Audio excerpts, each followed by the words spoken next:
Hey everybody, I want to welcome you to the Back40 Leadership Podcast. My name is Mel Massengale. I'm one of your hosts today. I'm sitting here alongside Pastor Todd Stanley. Hello, hello. And I also have, for your listening pleasure, Michael Bond is with us as well. Hey, what's up, everybody?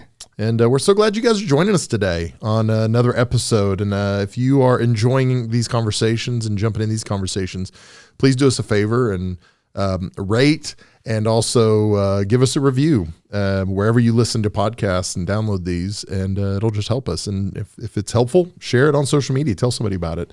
And we might be mentioning some social media stuff today as well. But yeah, it's good to see you guys. Yeah, good to be here. This is episode 2 of what we're calling season 2. And I'm really excited about the new format, about what's going on. And I hope you guys enjoyed episode 1. Yeah, I'm super excited. We have some really interesting stuff to talk about. You like that sentence ending? Well, I didn't know if you were talking to us. Did we enjoy episode 1 or if the listeners enjoyed it? And I don't know if they did. I had a good time. Hopefully we all had a good time. I think it was really enjoyable. This one's going to be even better. Oh, man. Hey, under promise and over deliver, Mike. Right. Come on now. You set the bar too high, sir. So yeah, I'm really excited for today's episode because I know it's one that I need to hear a lot from and benefit from, about the idea of like work rhythm and work-life balance and how to get into a rhythm that would sort of protect your schedule and not lead to you being overworked. But before we get into that, why don't we do our This Week in Church Leadership? I guess I'll kick this off. I found an article that I thought was pretty interesting about, it was in Christianity Today, and the author of the article's excuse me, sort of making the case for why we shouldn't quit Twitter, why we should stay there, and why if we were to leave those domains to just entire secular society, to the pagans, yeah, like, and then we wouldn't be salt and light anymore, and then that whole area would start to deteriorate.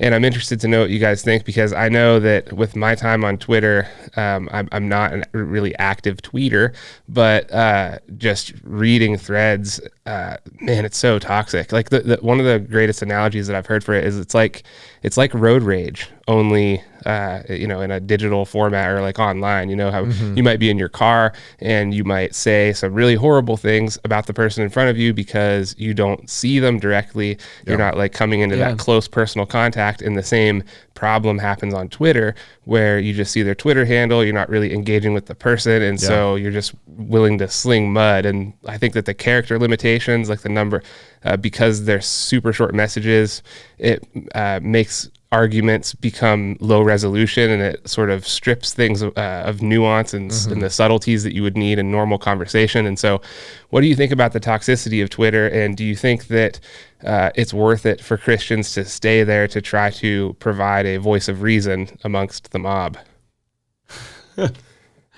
I think it comes down to a matter of calling.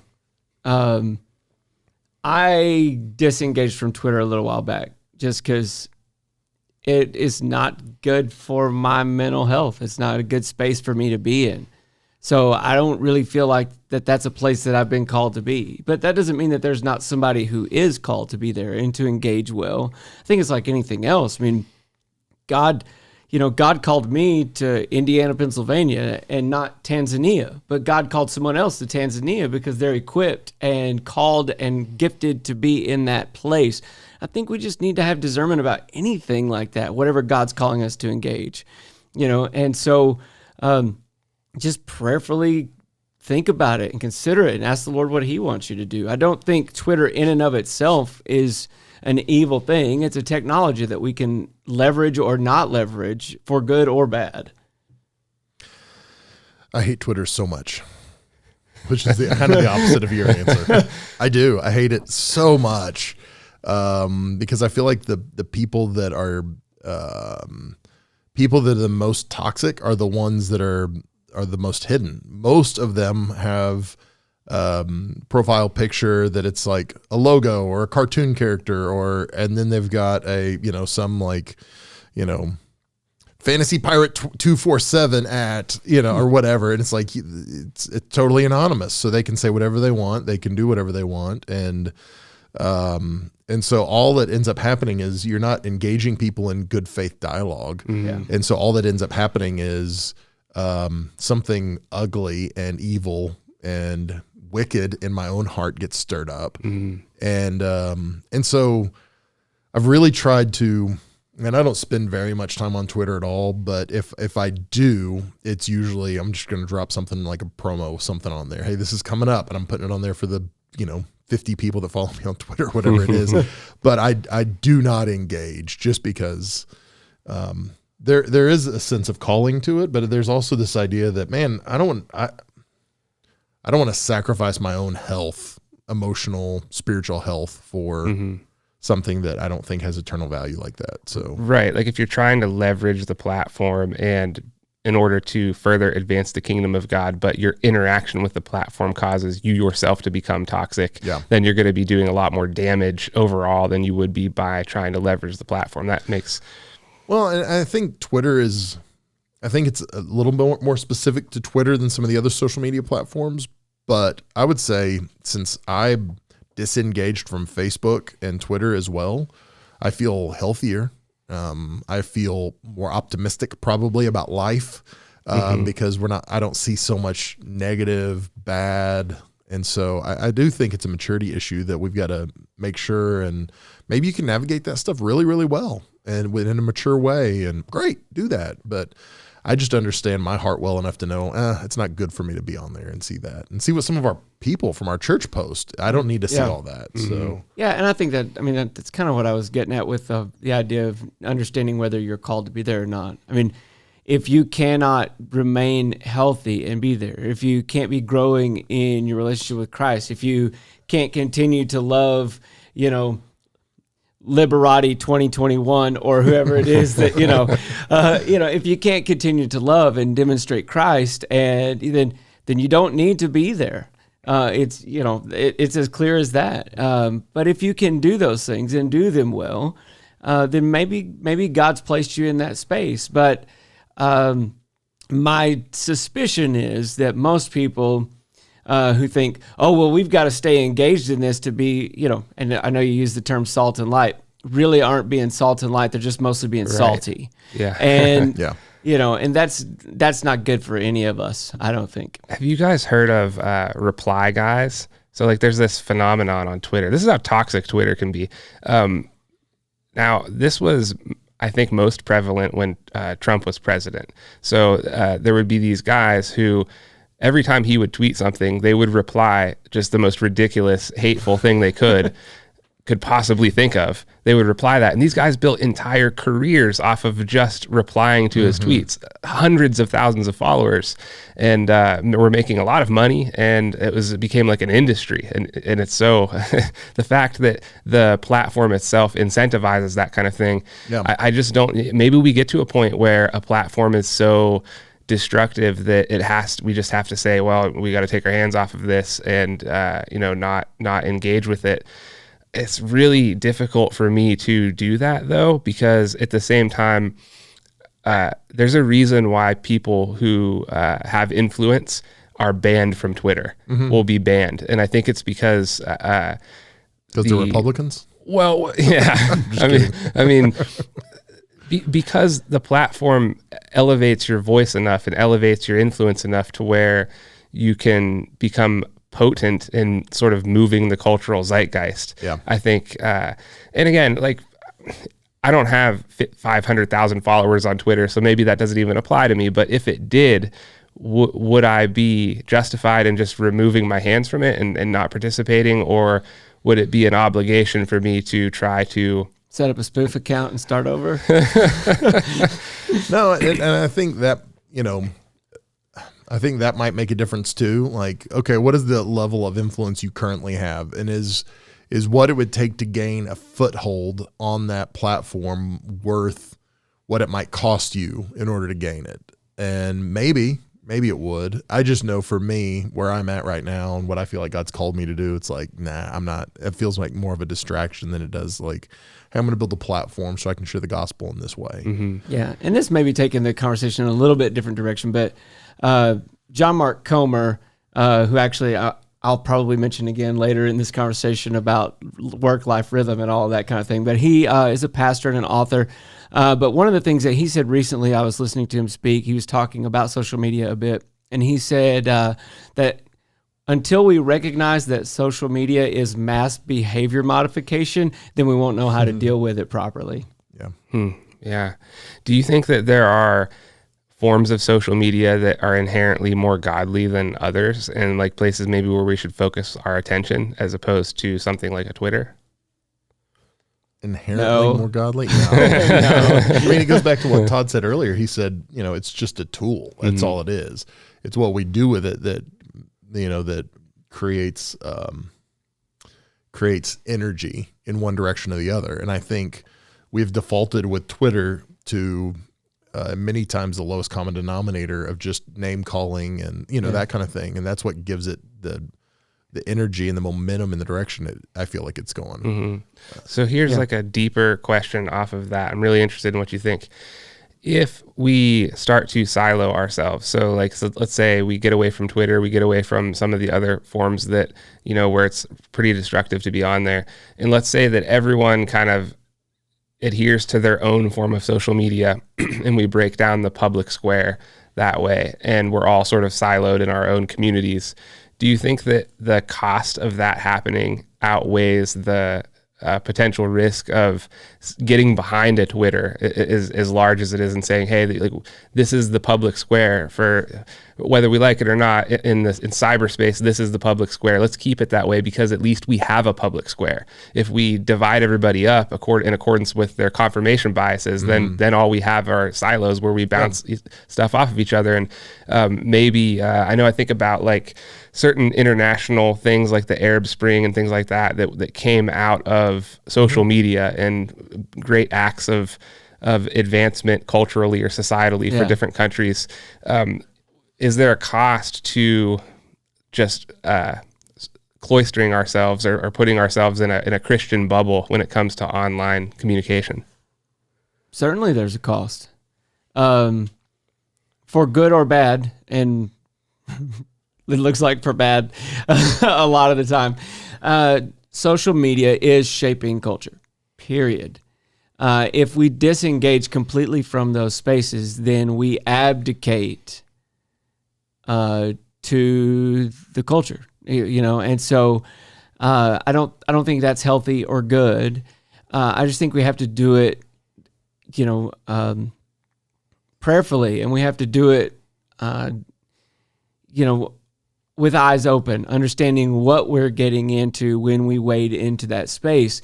I grew up in a Pentecostal, pretty legalistic environment as a kid, and I remember pastors preaching against television like it was just they call it, the Hell-O-Vision, or the HBO's Hell's Best Offense. Yeah, and Skin to the Max was the there was all this kind of preaching, and it's not that it wasn't true that there were things on there that Christians shouldn't engage in and you shouldn't fill your mind with.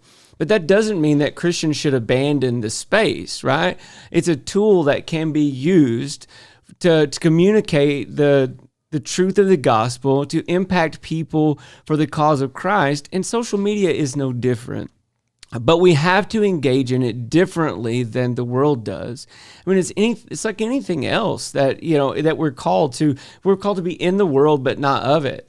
And so there should be a marked difference in the way that Christians engage on social media. If you're a Christian and you are trolling on social media, you are not behaving as a follower of Christ should. If your posts and comments and all that, if they are slanted towards cynicism, and then you're not acting as a follower of Christ, because Jesus is hope. And so in the Christian worldview, there's no room for cynicism because we believe that Jesus got up out of the grave. There is always resurrection. There is always hope. And if our social media presence, if the way in which we engage and live in the world does not reflect that, we are not reflecting the gospel of Christ. And if we cannot be in a particular space and reflect who Christ is, we don't need to be in that space, period. Well, I think there's a philosophical, we talked about like seeding the space and having, this public dialogue, but, having a public dialogue depends on, like I said earlier, good faith conversations. Yeah. And so I get the philosophical point of view where we say, hey, it's important for us to take a stand and not retreat from different platforms. But from a practical perspective, I feel like that it's not real life, and people don't behave on social media like they do in real life. And so for me, that's where I'm like, you know what? I want to focus on the real relationships that I have, the people that I come into contact with. And, I want to influence the people in Indiana, Pennsylvania. I'm not as concerned about, building a platform or having influence in people that are avatars, So for me, and then I know there's not a right answer to this, but for me, I'm like, I don't really care that much about social media. I think it's a necessary evil to some degree, but I know people that spend a lot of time. As a matter of fact, my last church that I served on staff at, our pastor talked to us a lot about, hey, how many retweets did you get on that last? When you tweeted about this church event, what was the engagement like? I mean, that was a strong emphasis from the leadership. And when we came here, I was like, I hate that stuff. Like anyway. So I think that's part of why I'm kind of bent toward, I don't care about that. Well, and in an unhealthy way, probably. Well, and from a personal standpoint, I feel a lot of the same way. Like I said, I disengaged from Twitter a while back, and I don't have the app on my phone. I don't engage with it in any way because for me, it's just not a good place for me to be. Mm-hmm. I'm rarely on Facebook anymore. There are just places that for me, I don't feel a compulsion to be there, like a calling from Christ. Of course, there's compulsion because they, keep giving you the notifications. But I don't feel a call to be there. And so for me, that's really probably not going to be a place where I try to build a platform or do a lot of things. But that doesn't mean that someone else isn't called to be there. Yeah, I think my biggest frustration with social media, and we can close on this article with this, is that it is a great purveyor of empty potato chip style content, just completely void of nutrients. And the problem with I read a stat recently that said there's been more content created in the last 2 years than in all of human history. Yeah. Okay. And the problem with that is that if 99% of that content is worthless, is is going to be forgotten tomorrow and never seen again, and it has no deep impact at all. It's people are just barraged with this stuff, and it is a massive distraction to the richer content and the content that could really be transformational. If you ask someone, what are the 5 books you've read that have changed your life? I think a lot of people wouldn't be able to answer that question. And I think that the role social media plays in putting out that kind of content, or that content that distracts away from that sort of thing, I think is really detrimental. And it's hard to measure how bad it really is. Yeah. Yeah, there's certainly a lot of noise, and I think that's, that may be another conversation to have, but are we able to rise above the noise? Or, do you have a voice that can cut through the noise? And I know for me, I'm not going to cut through the noise on social media. I'm not that guy, right?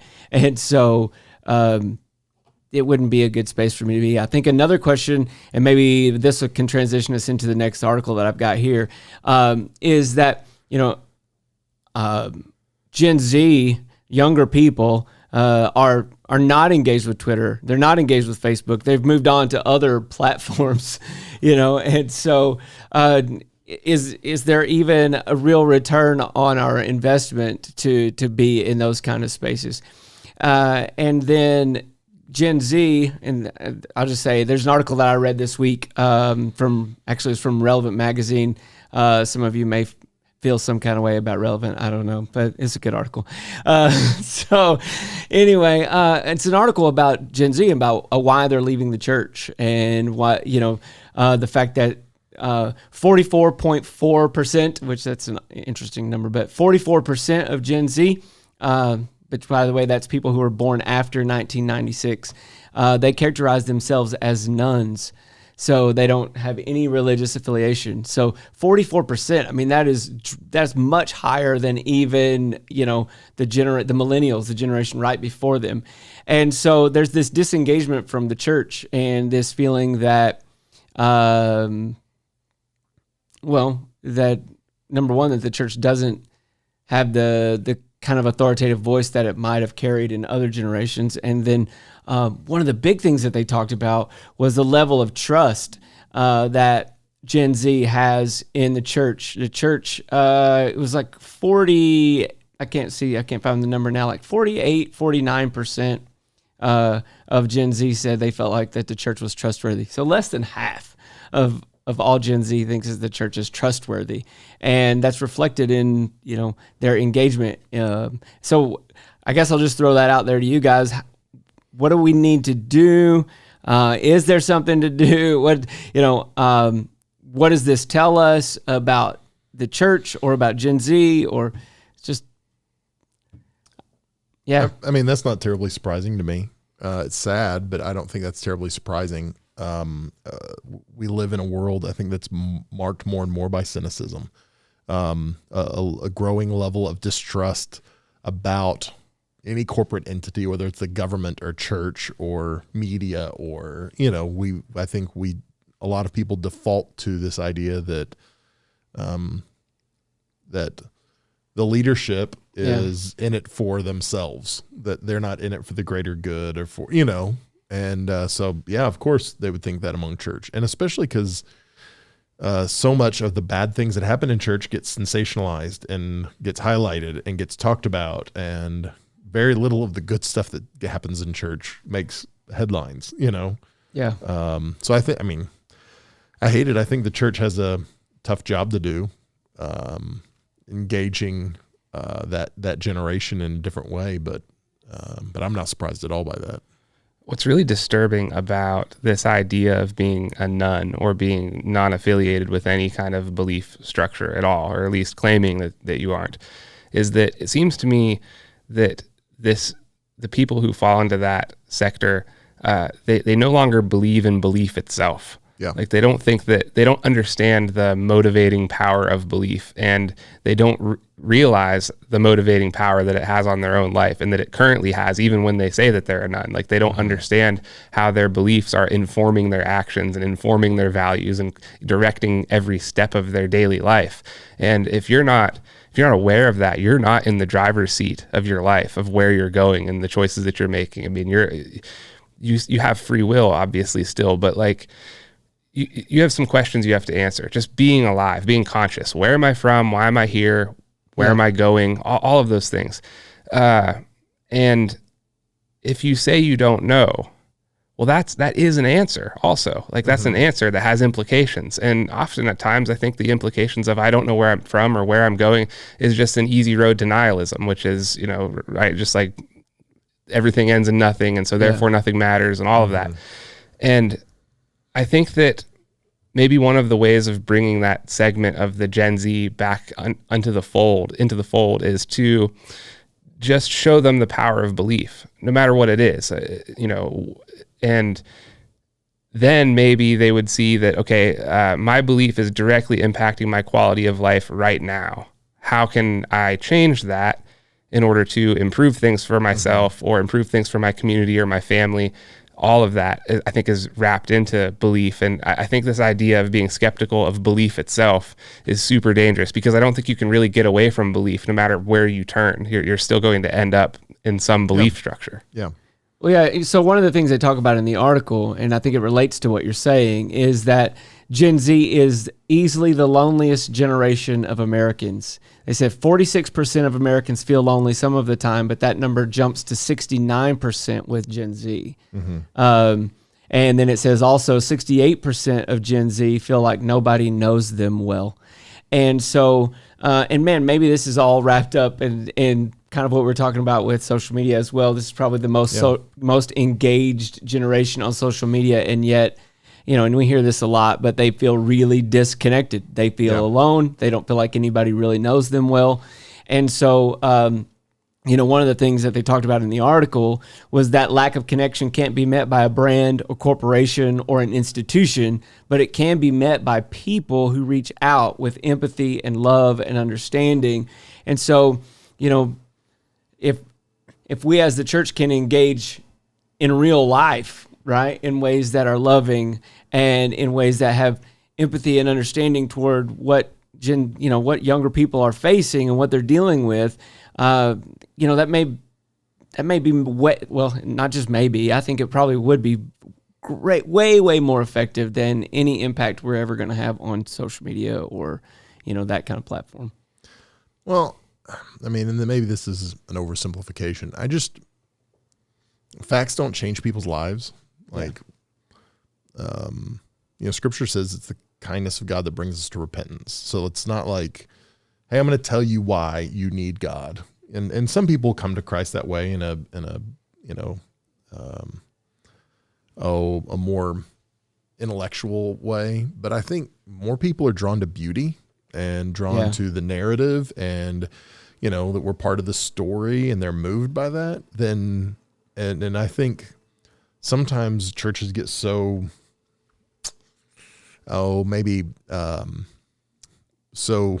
settled into a place where we just assume everybody believes like we do. And, we don't have to tell the story. And there's this grand sweeping meta narrative that we're all wrapped up in and that we all get swept up into and so what happens is we end up just transmitting data to people instead of showing them the beauty of Christ. Yeah. And I think a lot of, there's a lot of people younger than me now, but a lot of people younger than me and the generations that have followed, Gen X, they want to be something, they want to be part of something that really matters and that's really beautiful and that's really impactful and that's them as an individual, but them corporately as well. I really do believe that.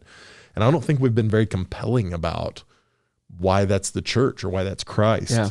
I think we just get settled into this place where we go, hey, come to church. And they're like, well, I don't need to come to church to be connected to God. And that's true. You don't. So what's happened though is we rely on old tropes like, you need to be in Sunday school or you need to be in, well, why? Well, it's good. It's going to make you better. And so I think when we really help them see the beauty of being one with Christ and the depth of the gospel, and it just takes on a different shape. I think unfortunately, what we're seeing as far as Gen Z and identifying as a nun, what we're seeing is actually a level of honesty that is probably really pretty refreshing, to be honest.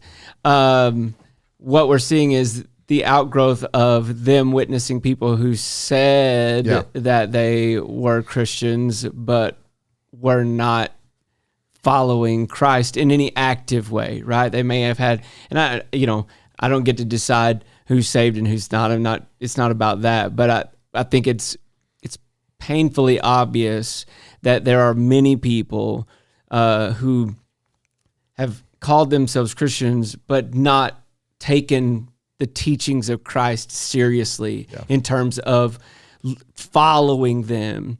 And so, when you see that, like if you were a kid who grew up in church and your parents said that they were Christians, but they weren't following Christ and their lives didn't reflect that, why would you grow up and go, yeah, I'm a Christian? I mean, I think being a nun is way more honest than if they continue just to say, well, I grew up in church, so yeah, I'm a Christian. And I think that's a great opportunity for the gospel to come to bear on their lives in significant ways. We can look at that and go, oh man, that's tragic. And it is tragic. But I think it's tragic generationally. It's not just a Gen Z thing. This didn't happen in a vacuum.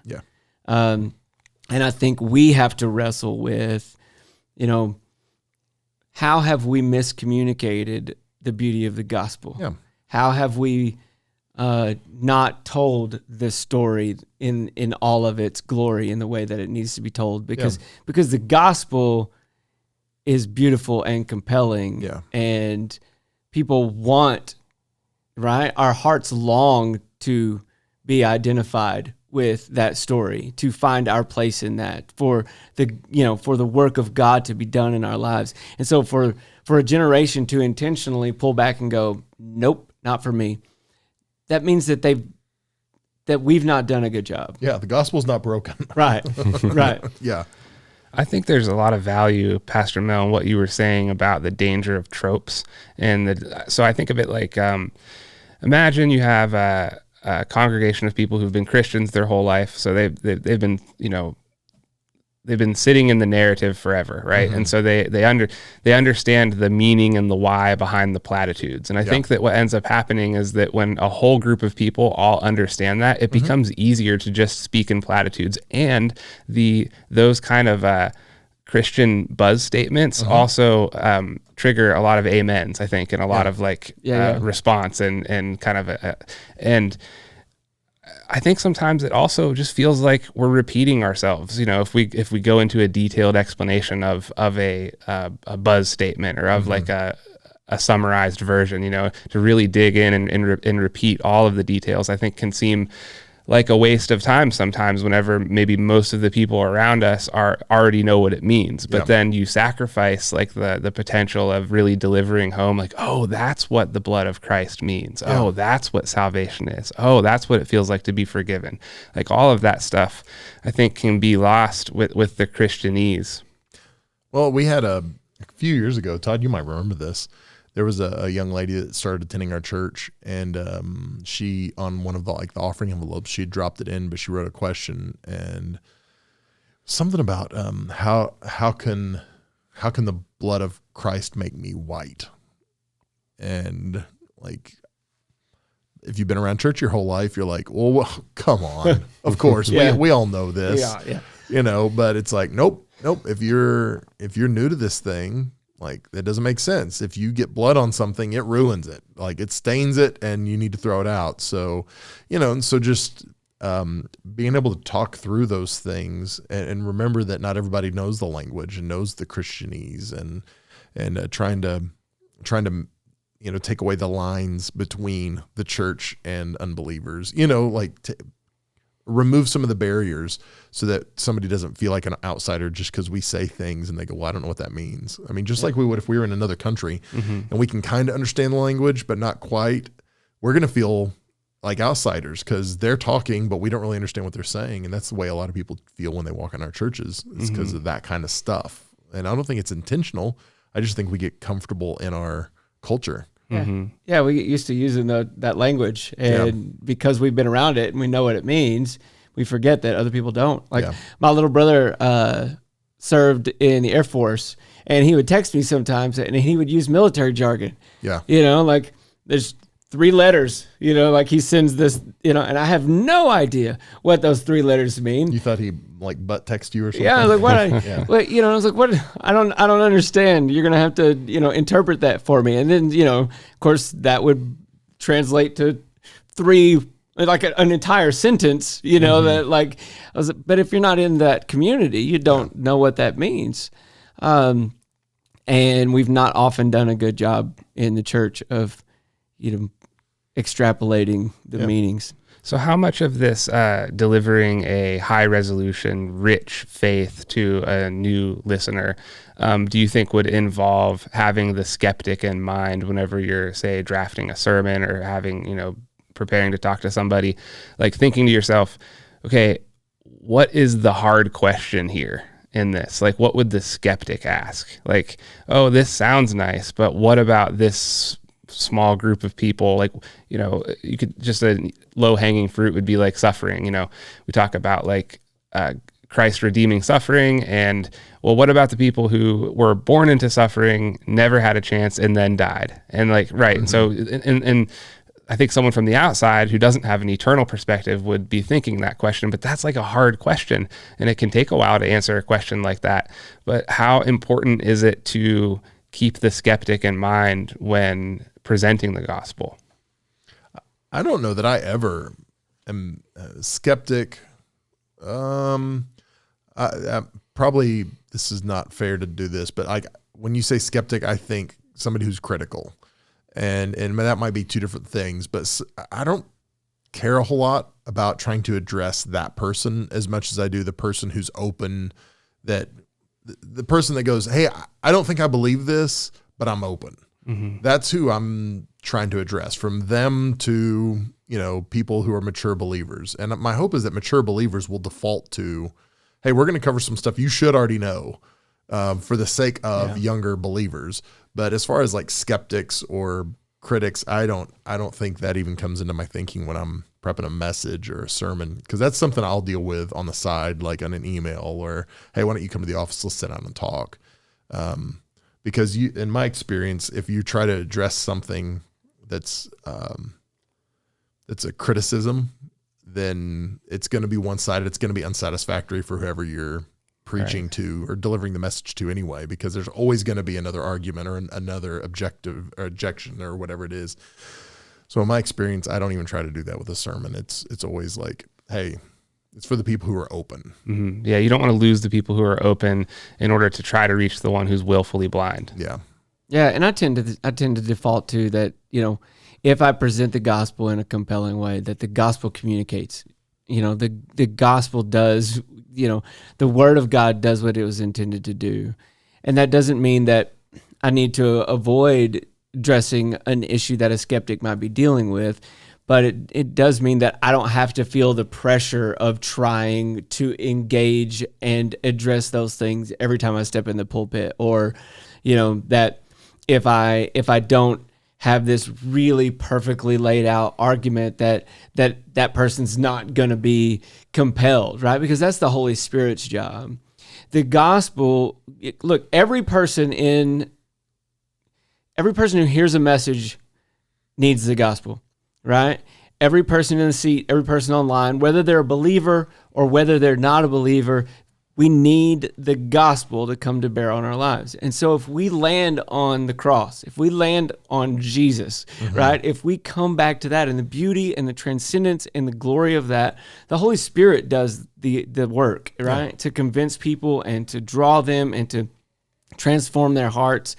And so I guess to go back to what I was saying, we shouldn't feel like we, if I don't address this question, then this message isn't going to be effective.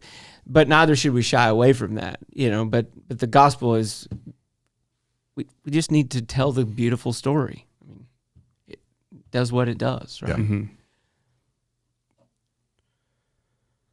Do you think that there's a reason why certain stories might be more compelling than others? Like, let's say, for instance, someone who's a nun, someone who's like in Gen Z, like doesn't have a belief system. Do you think that an activist narrative would be more compelling to that person than the gospel for like a particular reason? Or do you think it's that it's just most readily available, that they could just latch onto it easily? Do you think that let's say ideologies are more attractive to someone who's fallen, who hasn't realized their need for the Savior yet, and as like a way to sort of push themselves out of it? Like, what's your sense about why the path of least resistance to a belief system doesn't seem to be flowing through the church?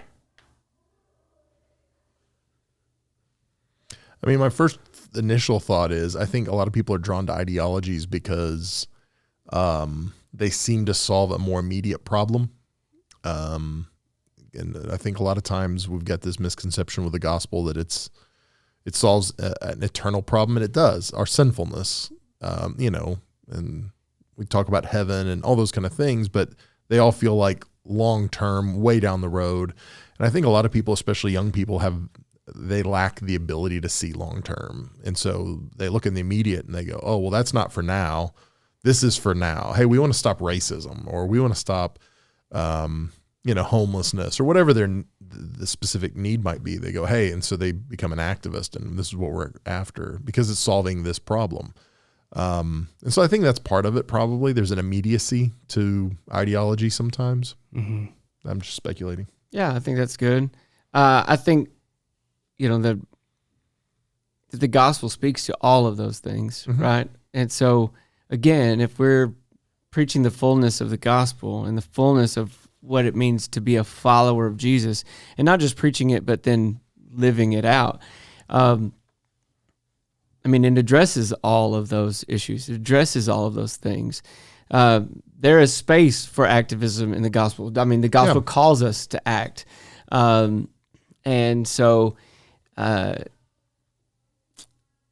think if, to use the word that you said, I think if the church is not the path of least resistance to belief, that again, that falls on us. Mm-hmm. That falls on those of us who call ourselves followers of Christ, especially on those of us who call ourselves teachers. I mean, the scripture is clear that we're going to be judged more harshly, that there's a standard that we're held to. And so, maybe we've gotten to a point in this conversation, if you're a rural church leader and you're going, I don't know how this really applies to me. Here's how it applies to us, right? And that is that we're going to be held accountable for the way in which we've communicated the gospel and the way in which that we have engaged the culture around us. And man, I don't care if you are living in a community that has 50 people in it and you've got 12 people in your church on a Sunday or whatever. There's a family nearby you who's got a kid who is, part of Gen Z, who is skeptical and doubtful and has questions, and they need someone to engage them with the gospel. And we don't get off the hook for that. Like we're it. Like God, there's not a plan B. God called the church, right? He called us to carry the gospel, to go into all the world and make disciples. He called us to do that. And that means we have to continually ask ourselves these questions like, how do I engage this generation? How do I engage this person? What are the questions that they are asking? And how does the gospel address those questions? What is it that they're wrestling with? And how does, how can I help them to see that Jesus, cares about that issue as well? And, if we're not willing to do that, if we find ourselves in the camp of people who are saying, oh, those lazy millennials, oh, those Gen Zs, they don't, man, we've gotten off track. I mean, we've lost the narrative. We've lost the gospel somewhere in there. And it's far too important. There's far too much at stake for us to allow that to happen. One of the things that I found pretty interesting, and this is right in line with what we're talking about. It seems like certain speakers who would align somewhat with the gospel, like I'm thinking of people like Jordan Peterson, I'm thinking of people like Ben Shapiro, even though he's Jewish, like people who would align with more Christian values, so to speak. It's interesting to me that some of them have gotten so popular. Jordan Peterson in particular just exploded into popularity. And I don't know if you've ever listened or watched his psychological significance of the biblical stories. Like it's a YouTube series that he did. He could be preaching sermons. I mean, really, it's essentially what he's doing. He's just going through the text and talking about his, he's trying to unpack it, so to speak. And I'm interested in why some speakers like that have gained in so much popularity, while the preachers, although there are popular preachers, like what need are they filling that the church isn't filling? Like, why is it? What itch are they scratching? Do you have any sense about that? Well, all right, so because I think there's we have an innate sense of morality. Man, we're gonna really jump into the deep weeds here, right? Like C.S. Lewis talks about the sense of the numinous, right? What he means that the numinous in the sense of the spiritual, that we all know that there's something beyond us, right? We all understand that this is not all there is, and we have this innate sense of morality. Like even if you didn't grow up in a Judeo-Christian environment, like if you go to a place where the gospel has never reached, where there's no influence of Western culture whatsoever, right? No matter where you go, it's wrong to take someone else's wife, right? We just understand that to be egregious. We understand it's written in our hearts. And so there's a sense of the law of God being, and then Scripture talks about this, the law of God being written on our hearts. There's an understanding that we have of right and wrong. Just it's hardwired into us. And so to me, that's what would be compelling about those things, is that we understand there's something inside of us that understands, that, you know what, it's wrong for me to take what does not belong to me.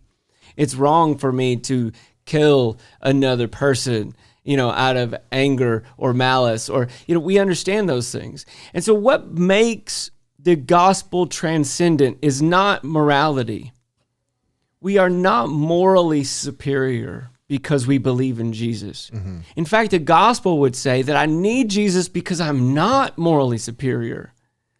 And so when we rely on the gospel for its morality, we are not relying on Jesus. We're back to legalism. We're back to reaching out to God on our own. And it's not that we shouldn't do our very best to follow that moral code, to do what is right, to do what is pleasing and honorable to God. But if that is the thing that I am hanging my hat on, then, man, I can get that anywhere. Mm-hmm. Oprah wants me to be a nice person. Yeah. You know what I mean? But Oprah can't save me. Yeah.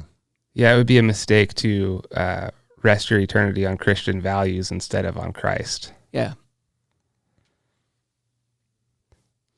All right. I think we exhausted that one.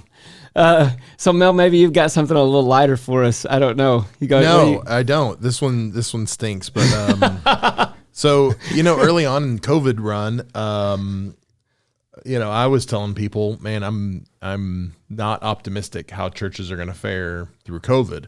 And then COVID happened, and everybody was going, man, attendance is down, but giving's up.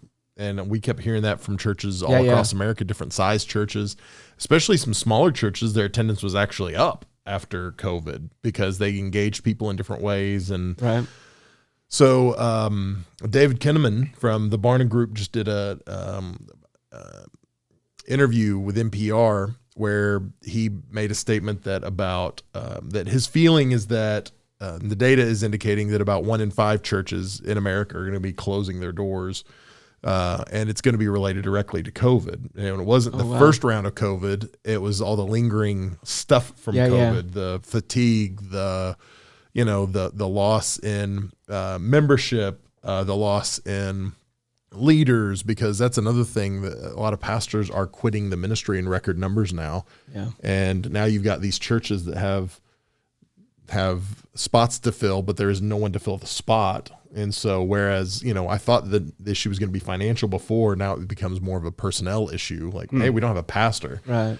And, some of the denominations where we're at in the region of the world we're in, they will share pastors. So the Methodist churches, especially some Presbyterian churches, they'll share a pastor among 4 or 5 churches.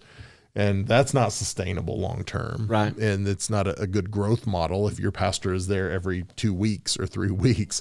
And so then they didn't really offer any solutions as much as it was, hey, here's what the data seems to be saying. And I just thought that was really interesting. And as we were talking about some of the challenges earlier with nuns and things like that, I think that presents opportunities. And I think this presents some opportunities as well, potentially, for the kingdom. But yeah, I just want to share that with you guys and see if you had any feedback or thoughts. Yeah, the first thought that I have, just to bring it down to a practical level, is I understand. Like if guys are struggling, I understand. This job is really difficult on its best days. Yeah. And it can get really discouraging. And so, if that's where you're at, man, I don't want to give a platitude and just say, hey, we're praying for you, although we are praying for you. Absolutely. But I would say reach out. Like if you, send us an email, whatever, if we'll get you connected with somebody that can help you, or, yeah, absolutely. That kind of thing. So that's my first thought. The second thing I would think is, in terms of opportunity, we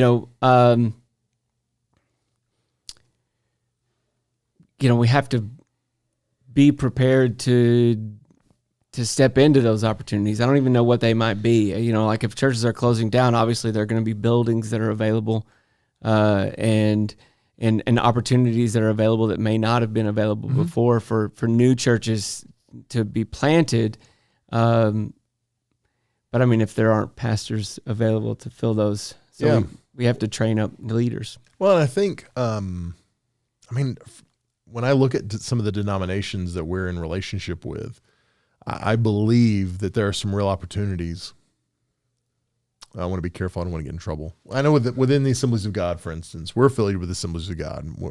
That's technically who we're with.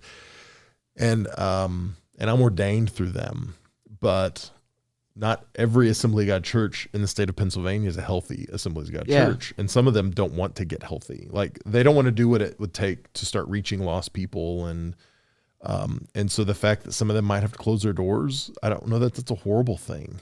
And that sounds terrible, but at the same time, it's like, that might be a net win for the body.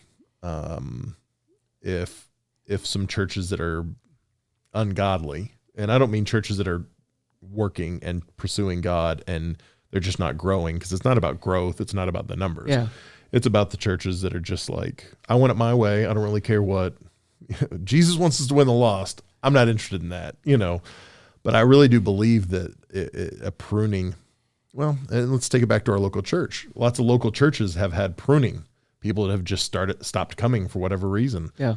And I think we've seen a greater healthiness, honestly, in our congregation, even though we have fewer people attending. And I think there could be some benefit like that in denominations. If you go from 500 churches in a state to 350 churches in a state, there might be more resources for the churches that are left. And, so I don't know. I think there could be some benefit there, but it's heartbreaking for the churches and the pastors that are seeing their attendance decline, and they're seeing their energy decline, and they're seeing their motivation decline. And and it's hard.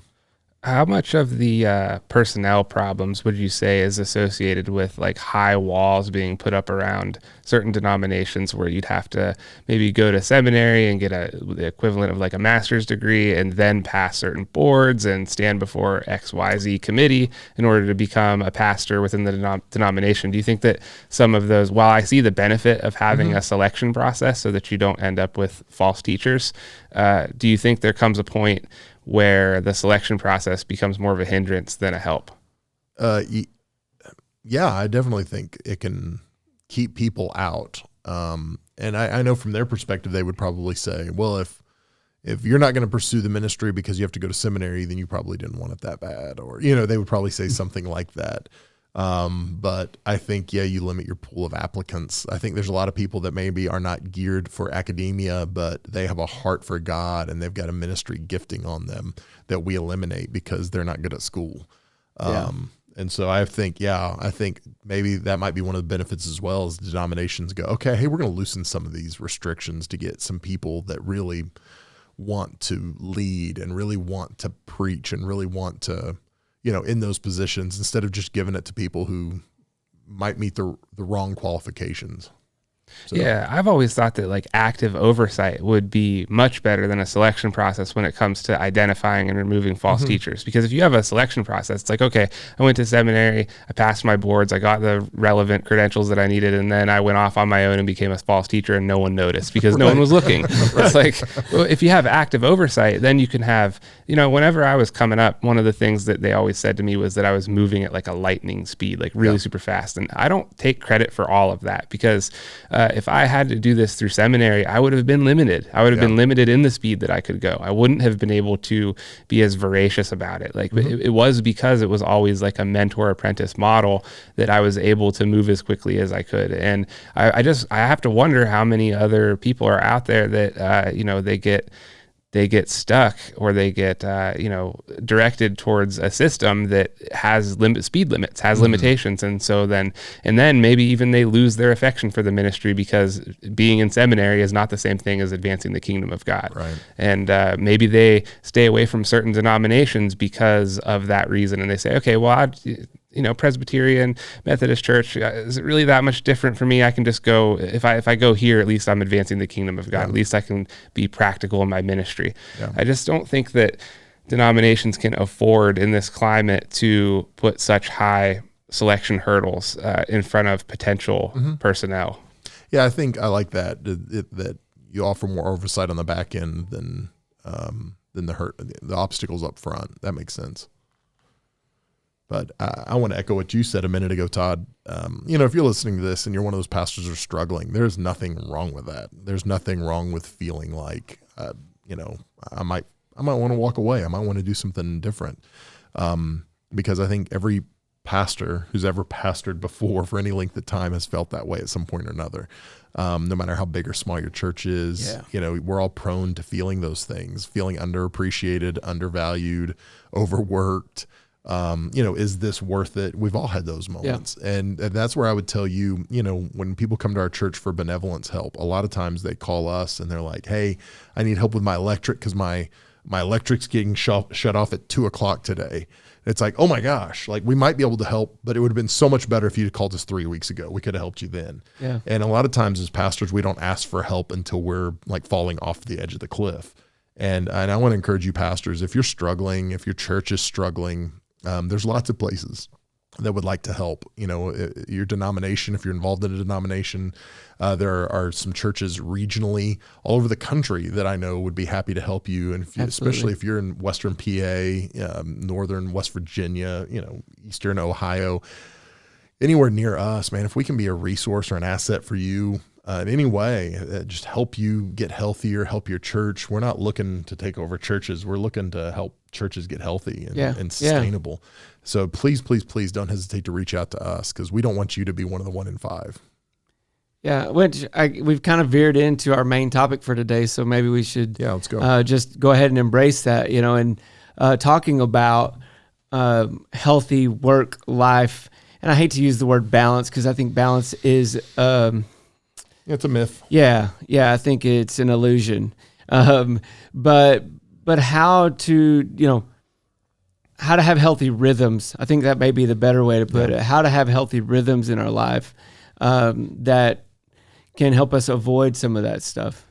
So, any thoughts you guys have on that? The most helpful thing that I've discovered so far is narrowing my time frame, and that comes with a cost. And I'll get to the cost, but first the benefit.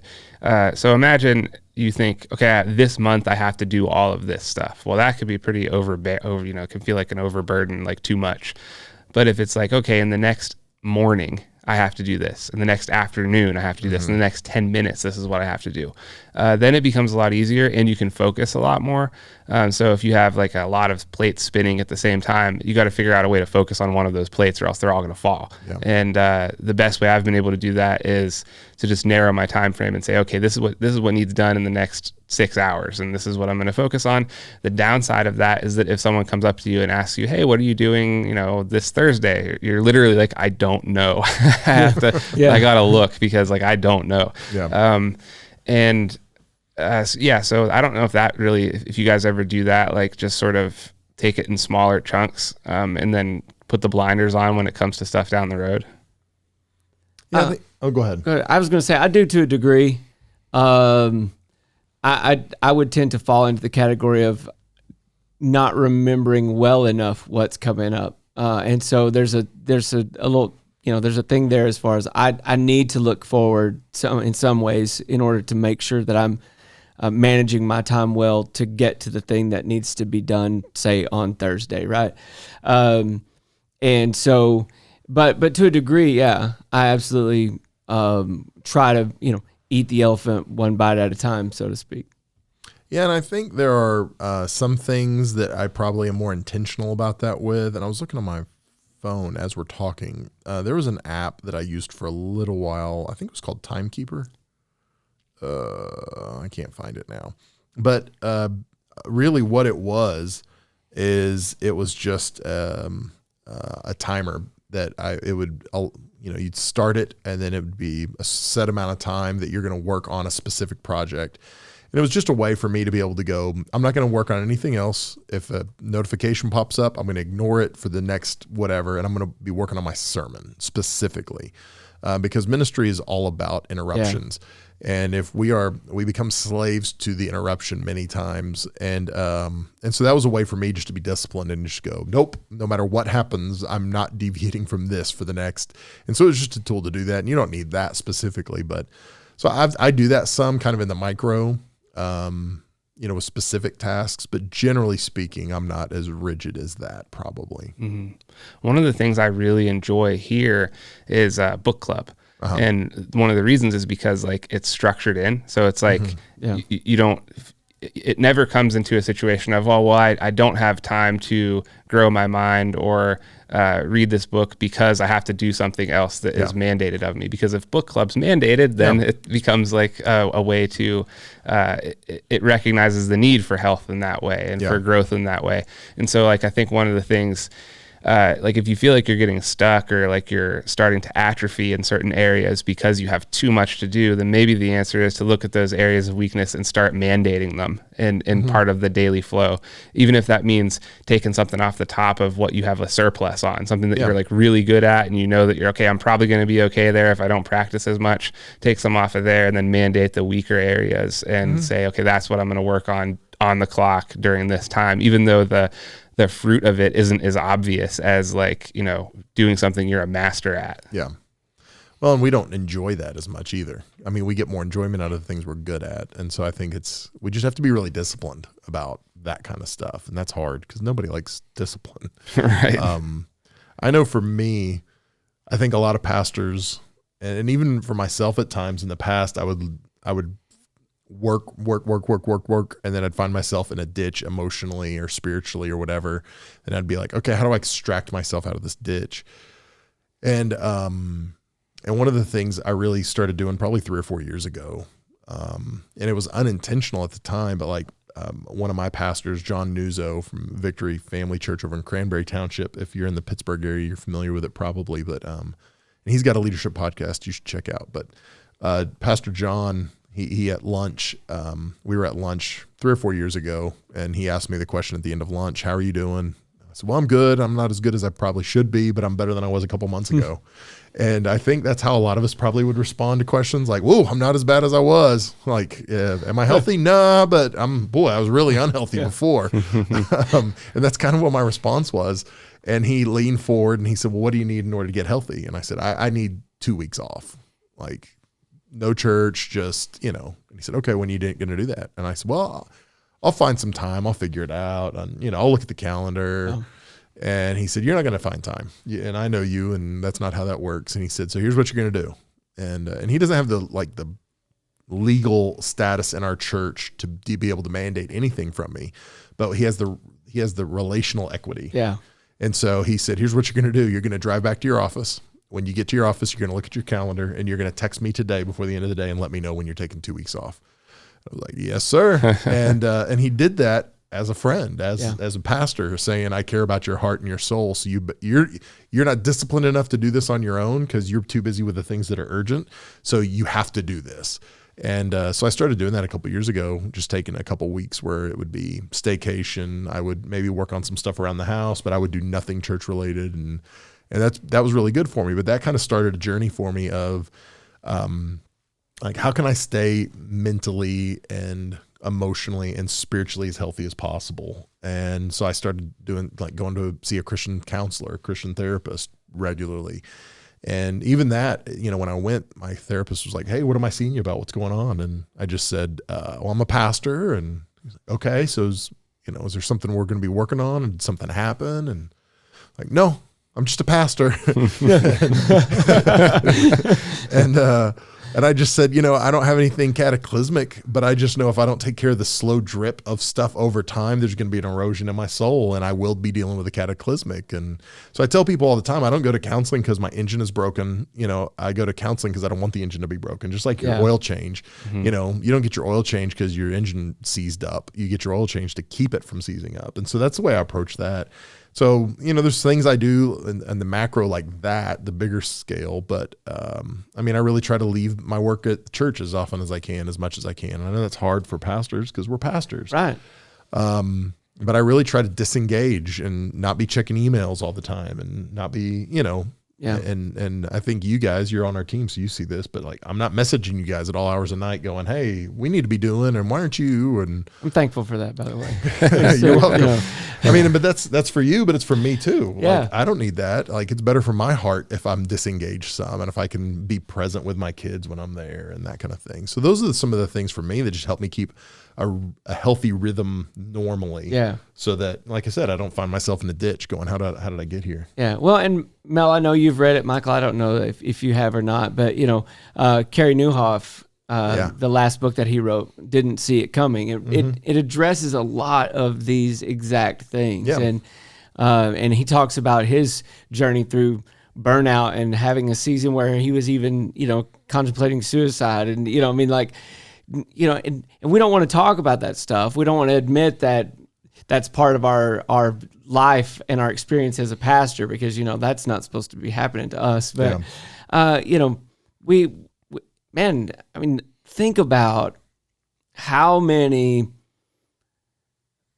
tragic stories of church leaders crashing and burning could have been avoided if we were just willing to set these kind of boundaries in our lives and to have these kinds of rhythms. And, and Carey Nieuwhof, not only does the book is tremendous, you should read it, but he's got a ton of resources for this kind of thing. He's really put a lot of work into this idea of managing our time well and making sure that we have healthy rhythms in our lives. And he drills down into like dividing up your day into green, yellow, and red zones as far as like when you have your most energy. He really has spent a lot of time and work on this kind of stuff. So I can't recommend those resources enough. It's really, really good stuff. And then I mentioned John Mark Comer earlier in the podcast. There's a book that he wrote a couple of years ago now called The Ruthless Elimination of Hurry. And man, just for me personally, it had an incredible impact on the way that I was going about organizing my time and living in a hurry all of the time. Even being in a hurry when I didn't need to be in a hurry. Yeah. And just that mindfulness and awareness of being in a moment and slowing down and recognizing that Jesus is in control, that God is sovereign. And are there things that are urgent? Yes. But that doesn't mean that I need to be in a rush and in a hurry, because oftentimes that really is a reflection of my lack of trust in whether or not God's in control. Well, it's even like simple things. After I read that book, one of the things that I caught myself doing at times was like if I was driving somewhere, I feel like guys especially have this need to make good time. Like we have these mental clocks in our head, how long it takes to get certain places. And I know not everybody's like this, but I know like, hey, if it normally takes me this long to get there and I make it quicker, I'm like, man, I made good time. Yeah. And I won. I don't know. I don't know what the payoff for that is, but I caught myself after I read that book going, hey, I'm not in a rush. I don't need to pass this guy. Yeah. You know what I mean? Like it's okay to drive the speed limit or just a little above it if I want to. Like, I'm not Richard Petty here. So even that just being a discipline for me to go, no, I don't have to do that was like helpful for me. Yeah. Yeah, man. Discipline is hard. I had Meadows ice cream and popcorn for dinner last night, so discipline is... You're younger than we are, so you can get away with that stuff. Yeah. So I want to talk a little bit about the power of routine here when it comes to this kind of thing, like getting into a rhythm. I think routine sometimes gets a bad rap in the church because there are so many churches who get stuck in bad routines, and then they become the churches who, when you try to help them, talk with them, and help them do better, they don't want to because they're married to the bad routine. But I think that there are good routines too and good habits that you can fall into. And one of the things that I have been benefiting the most from habit and routine is not having to think as much. So if I do a certain task so many times that it becomes second nature, then that frees up that cognitive space during my day. Yeah. Like when you're trying to learn something new, like when you step into a new job that you don't know anything about yet, it's amazing how overtaxed you become mentally. And then like once you start to, once some of those things start to become second nature, then all of a sudden you have this freedom of thought and this ability to think. And Steve Jobs used to wear like black turtleneck all the time. And jeans every day, same thing. Yeah. And I think, so I've done a little bit of reading. Facebook? The Facebook founder, Zuckerberg. Yeah, he does the hoodie and blue jeans every day. It's the same thing though. It's fascinating though, because it's like, I think their rationale behind it is that you only have so much decision-making power in a day, period. it's finite. And so if you use some of that when trying to figure out what you want to wear, that's one less decision you might, again, like that might be a little extreme, but that's where I went wrong. Yeah. Your wardrobe is a little wider than mine is. I've been standing in my closet. That's where all my cognitive space is. Yeah. So what kind of routines, what are some things that are part of your daily life, your daily work life that have become so second nature to you now that you don't have to think about them anymore? And do you think that we get pressured into doing things in a fresh new way, maybe a little bit too often, to where we stop benefiting from these things that we would think are of like old hat or like, routine that we don't have to think about anymore? And there was a couple of questions in there. I think the first one was, what aspects of our job do we not have to think about anymore? I don't know. I don't know on that. I really don't know the answer to that. And your role has changed recently. And so, I mean, some of what you do a lot is new. Yeah. So that's probably part of it. And I mean, I would say even for me, I mean, one of the things that's helpful is like I've carved out some things on my schedule specifically. Like Tuesday's always a study day. That's the day that I'm blocking off. I'm not having any appointments, so there's some things like that. But as far as just things that I don't have to think about anymore, that like I can do mindlessly, like the shower thing, where it's like, oh, well, when you shower, your mind is free to think about other things. I don't know that I have a lot of stuff like that in my normal schedule that I'm just like, no, I can disengage because this is so routine. And I don't know if that's because I'm undisciplined or if that's just because my schedule, I mean, it is so different all the time. I don't know. Yeah, I don't know. I don't know that I have an answer for that one. Yeah, honestly. it probably depends on the type of work too. Yeah. Some work lends itself to that and then some doesn't. Like for instance, Bible study, like without thinking, seems like a contradiction in terms. That would be really hard to do. I mean, I don't think it's even possible, but I think that, man, it just seems sometimes like the pressure for improvement and like the eye for improvement runs counter to the implementation of second nature routines of like getting people. So like I've thought from the production standpoint, like I've looked at different things that I thought might be able to look a little bit better. But then I think to myself, okay, I just now have a team of volunteers who are finally able to grasp what we're doing and do it in a way that is like consistently, mistake free and that sort of thing. And so the cost of changing that even a little bit could be pretty high. Yeah. And so I don't know how you balance the eye for improvement, because they say with like working out too, you should always try to take your body by surprise and you shouldn't do the same things all the time, because then, you won't grow in certain ways. But man, I don't know. I've heard John MacArthur talk a lot about the power of routine, and he talks like how, people ask him how he's still able to do what he does all these years later at his age, and doesn't he ever get tired and this, and how do you keep the passion up? And his answer to that is that he establishes routines and he just does those things, even if he's not feeling passionate about them. Because the thing about the routine is it's like a well-greased path. So you don't need a lot of passion to push yourself down it. You just naturally flow down it.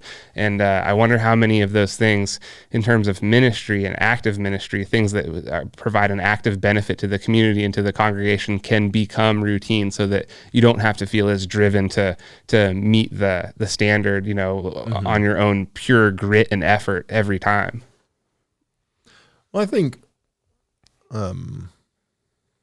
I had somebody this last weekend here at Summit. They said, they stopped me and they said, man, your sermons have gotten so much better since you came. I was like, well, yeah, they should have. I mean, right? They should have. I'm preaching. If you do something every week. Yeah, I'm doing it 3 or 4 times a weekend and I'm spending a whole day studying, and you know what I mean? Like, yeah, I appreciate that, but you should fire me if I'm not better than I was 7 years ago. And so I think like when it comes to preaching, I don't have to think about it nearly as much as I did. Like it is not as consuming for me as far as things I have to do as it used to be. Because used to I have felt a lot of pressure and I got to get this right and I have to be funny and I have to be deep and I've got to do, here's all the things I've got to do. But I think the more comfortable I've gotten, in who I am, who God's called me to be, who God has not called me to be. Maybe more importantly, I don't have to be Matt Chandler or TD Jakes or whoever, Stephen Furtick. That I can just be me, and that's who God's called me to be. All those things have helped me get more comfortable, where now I don't spend nearly as much time on sermon prep. And it's not because it's not important, but it's because I don't need to do as much sermon prep as I did when I first came. And part of it's because it's in me more. Like, I know the word better than I did 7 years ago. So I don't have to spend as much time searching and studying and, scouring scripture. And so that's part of it. So that's one of those things that I go, I got it. I don't have to worry about that every week. I don't have to think much about it, and I definitely know if it's not clicking. And I think if you ever prep sermons, you understand. I've preached a few that are like, this is going to be fine. And then there's a few that I'm like, nope, I got it. Okay. Well, that's part of the thing too. You going back to what you're saying about the things you don't have to think about. When you've done that enough, you learn how to craft a sermon. And so then you're not so much focusing on crafting or building the sermon as you are getting the material to fill in the spaces, right? You already have the understanding of, here's how I need to move in this story that I'm telling. Here's where I want to start. Here's where this needs to end up, and then building the framework around that becomes a lot easier. It becomes second nature. Like, for most of my ministry career, I've been involved in leading worship. And you get to a place where I don't have to spend a lot of cognitive space going, okay, how are these songs going to flow together? Well, I have an understanding of musicianship and of musical theory and all of that kind of thing that just allows me to see how that would happen. Whereas someone who is just now coming into that, would go, oh man, how am I going to transition from D to F sharp, and how am I going to, how do I get these songs to flow into one another, and thematically does this all, and so you begin to see those connections readily, which does free up some of that cognitive space. In terms of routine, though, I think we have a routine whether we want to recognize it or not, right? Yeah. Our routine might be chaos. Yeah. And so I either have a routine that serves me, or I have a routine that hinders me. Yeah. There's no in between. And so if I'm going, well, I don't want to have a routine, you've got one. You've got one, right?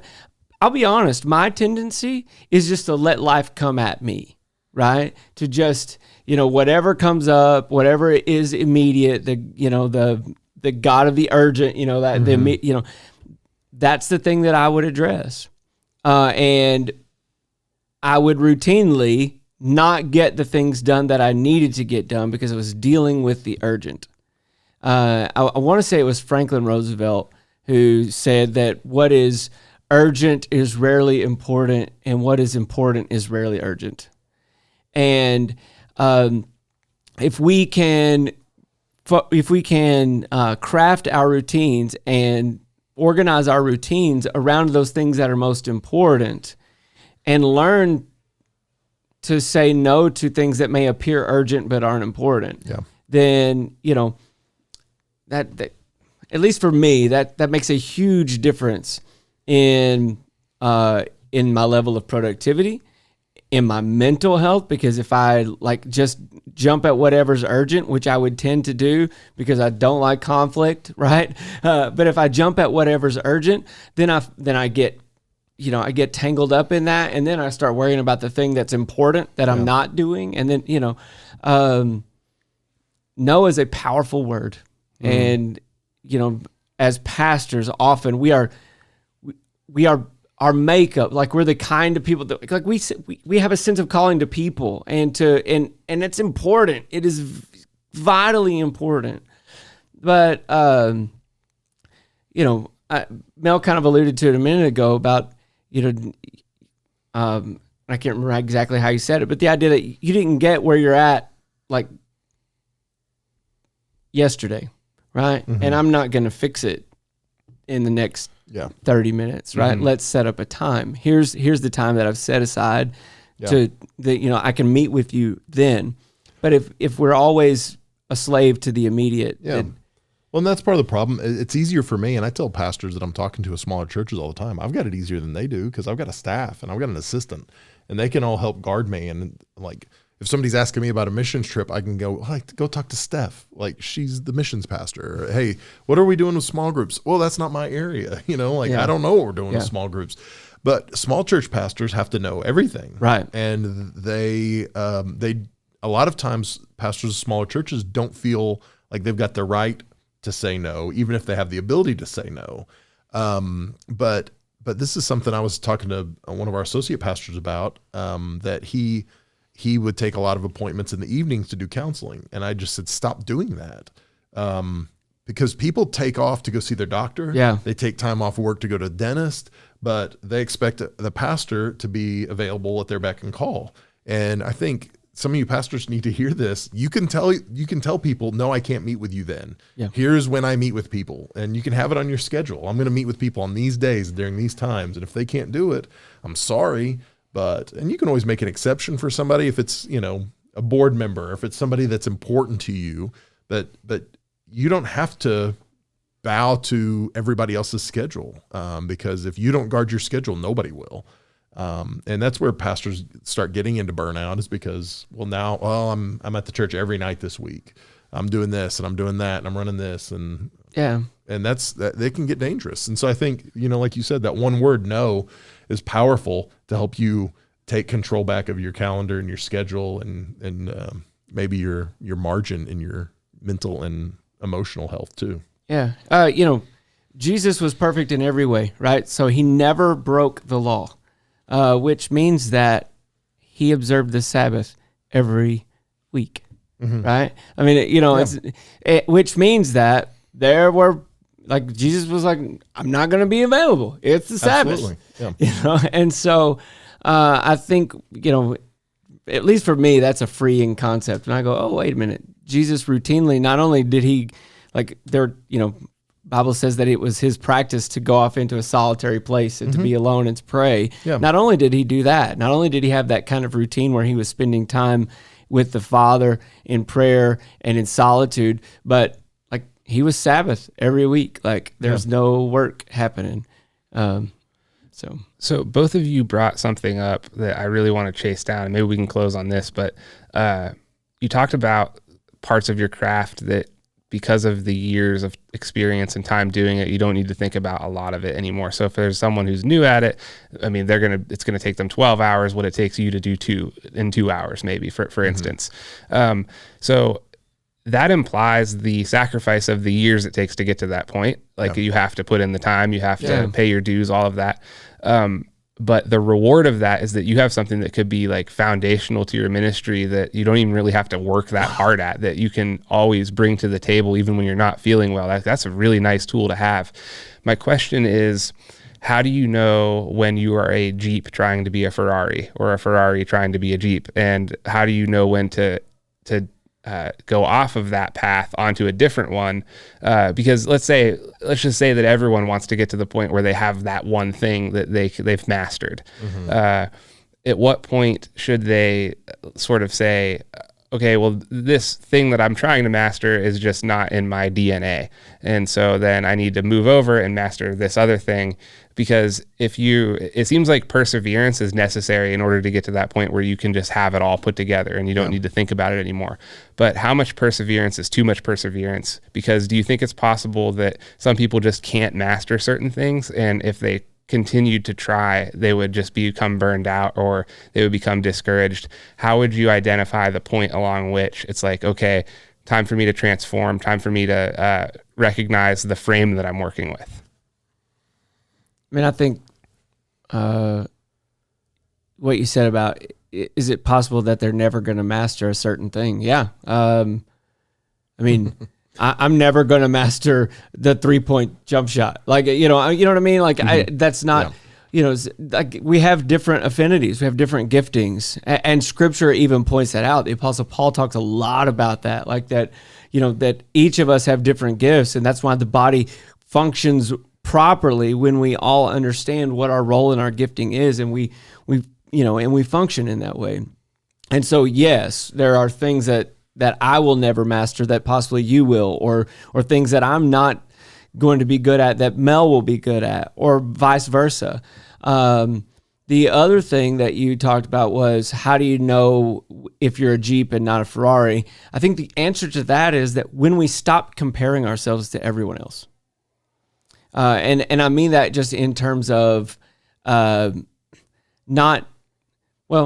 terms of comparison, not in terms of like, how can I learn from this person, but when we're asking questions like, why doesn't my ministry look like that? Or why don't people respond to my sermons in that way? Or why don't this, or why don't that? Or, how come he can run 15 different departments and I'm struggling to run my one, and when it becomes this like measurement, like I'm measuring myself and my worth and my value and the success of my ministry against what someone else's ministry looked like. It's a healthy thing to ask, how can I learn from them? What habits do they have that I can bring into my life, that I can put into my rhythms, that are helpful to me? It's a whole other thing when we start trying to be that person, that other, and so I think we start to be honest about who we are and what our capacity is when we stop comparing ourselves to other people. Mm-hmm. That's good. And I think it's important to have people in your life who can speak honestly into your life. And this is weird because, I'm going to say this, but I've had 2 different pastors that I served under that one of them told me that I didn't have the ability to lead more than 75 people. And he said, you just don't have that capacity, and that's not in you, and you'll never pastor a church bigger than 75. And I was like, well, I think you're wrong, but I wasn't disrespectful. I was like, okay, thanks for the word of encouragement, brother. I appreciate that. And then I had another pastor, the one who I served under most previously when I was being let go from that church. I was already in the interview process, and he asked me, he said, are you interviewing some churches right now? And I said, yeah. And he said, how big are they? And I knew when he asked, I felt like he's just asking because he wants to be able to compare it and go, oh, see. And so I said, I'm interviewing with churches, lots of different sizes. Some of them are 200 to 300. And he said, well, that's good. I'm glad you know what your limitations are. And it was like, wow. Yikes. And so those guys, and they both would have said they're doing it for my best interest, but it's like, well, they don't see me the way other faith-filled people see me. And, so our church is bigger than 75, and it's bigger than 200 to 300, and that's good. But that's not the point. The point is, I needed people in my life who could speak life into me, who could see what God saw, but would still be honest about it, who wouldn't be like, Mel, you need to be leading worship. You've got the voice of an angel, right? Because I would be delusional, and I would be trying to lead worship, and I don't have the voice of an angel. And so I think it's important to have people to be comfortable enough in yourself to let people speak into you, even if it's uncomfortable things. Mm-hmm. Because I think that helps us kind of figure out what our pathway is and figure out where our role is and where our sweet spot is. And just because we're good at something doesn't mean that's what we're called to do.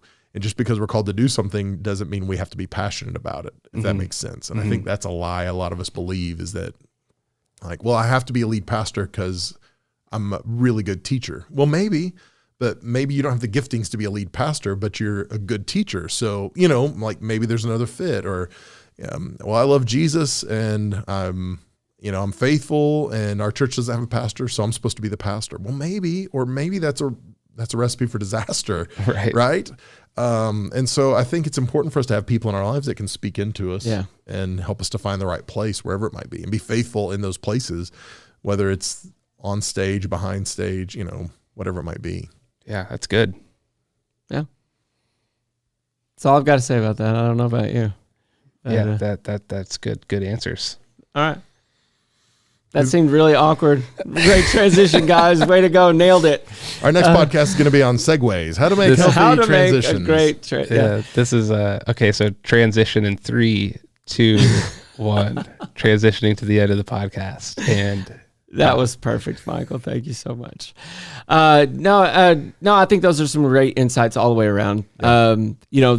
I'd like to leave you guys with some practical things. I would refer back to the Terry Newhoff and the resources that are available with him. And of course, there are some other great ones out there as well, but I've direct experience with those. So, get some rhythm in your routine, guard your schedule, make time for Sabbath, talk to somebody. If you need to talk to somebody, you can reach out to us. We'll connect you. If we don't have the answers readily that you might need, we'll connect you with people who can.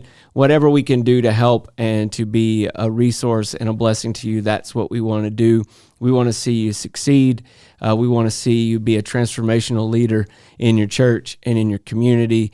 And so please, whatever we can do to help you, let us know. We want to be a part of that.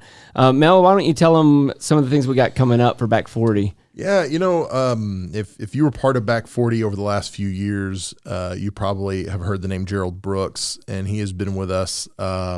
He's been with us here at Summit a couple times. Yeah. Once for the Back40 conference, and then I believe it was last year he did a breakout or a 1-day event for pastors. Maybe was that 2019? It was 2019, I think. Yeah, 2019. And he was on an episode of the podcast as well, if you want to look back. That's correct. Yeah. Yeah, and so Gerald is going to be with us here at Summit Church the weekend of the 9th and 10th of October.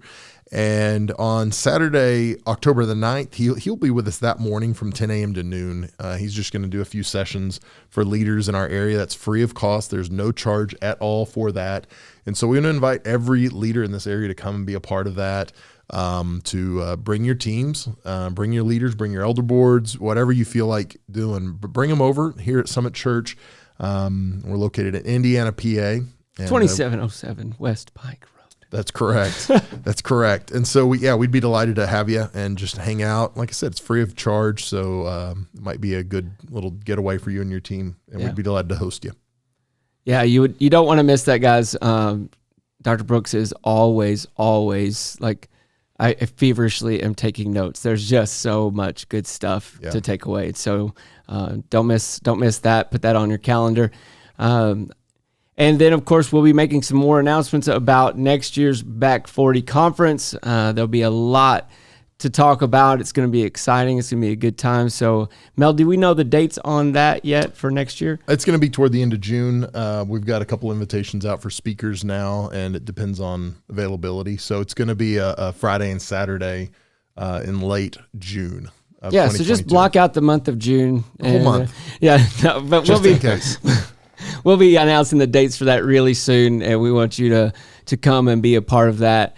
It's going to be a great time. We hope that you've enjoyed the podcast today. Remember that next Tuesday, we will be live on YouTube with comments, questions, all of those kinds of things. Come and engage in the conversation there. We can't wait to see you there. Until next time, I am Todd Stanley with Mel Massengale and Michael Bond, and we'll see you soon.